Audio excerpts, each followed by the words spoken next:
Good morning, and welcome to World in 5, your trusted source for comprehensive coverage of today's most pressing events. Deadpool and Wolverine has been eagerly anticipated, tracing its roots back to Ryan Reynolds and Hugh Jackman's first collaboration on 2009's X-Men Origins. Wolverine. We have Shelby reporting on this. In that film, Reynolds portrayed a vastly different version of Deadpool, lacking the iconic red suit, and with his mouth sewn shut during the infamous final fight scene. Jackman, meanwhile, was already established in his role as Wolverine.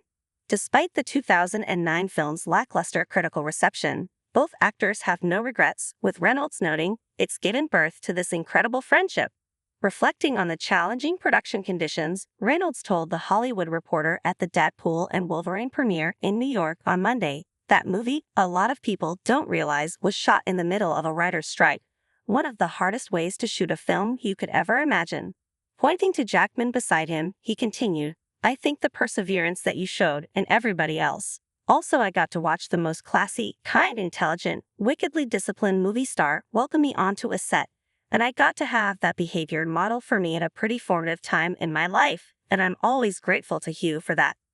Back to you, John. Thanks for that update. 15 years after Ryan Reynolds and Hugh Jackman first introduced Deadpool and Wolverine in the ill-fated X-Men Origins, Wolverine, the duo is now giving the characters a proper buddy movie.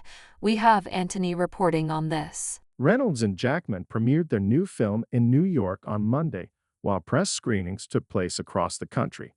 The first social media reactions have started to emerge, preceding the official critics' review set to release on Tuesday.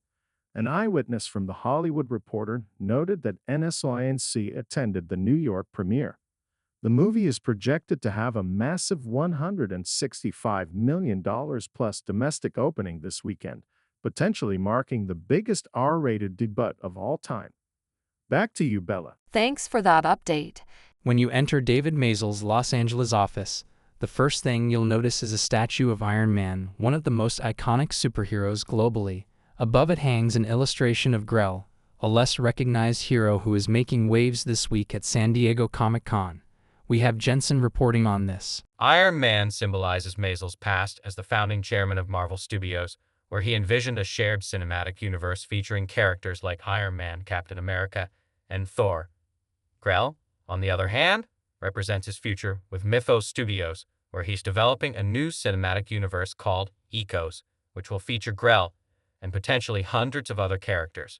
Just as Iron Man made a memorable debut at San Diego Comic-Con in 2007 with a panel for Marvel Studios' first film, Mazel hopes the convention will serve as a launch pad for Ecos, a universe inspired by the works of the late artist Michael Turner and writer Geoff Johns.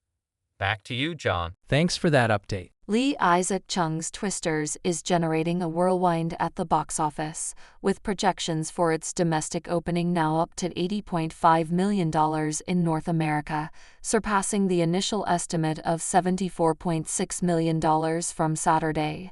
We have Alana reporting on this.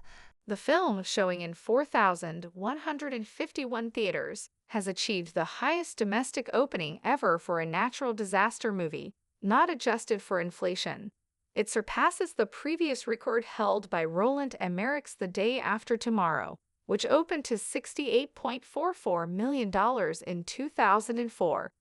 Twisters also marks the third biggest start of the year, trailing only Inside Out 2, $154.2 million, and Dune, Part 2, $82.5 million, and just ahead of Godzilla x Kong, The New Empire, $80 million. The strong turnout highlights the rising star power of Glenn Powell, alongside co-stars Daisy Edgar-Jones and Anthony Ramos, who lead the ensemble cast.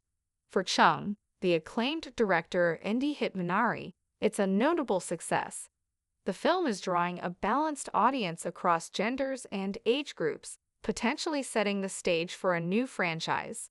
Twisters has received a solid 77% critics score on Rotten Tomatoes and an impressive 92% audience score, aligning with an A from CinemaScore. Back to you, Bella. Thanks for that update. Thanks for tuning in to World in 5 for your daily dose of news and updates. Don't forget to hit that subscribe button and turn on notifications so you never miss out on breaking stories and insightful analysis.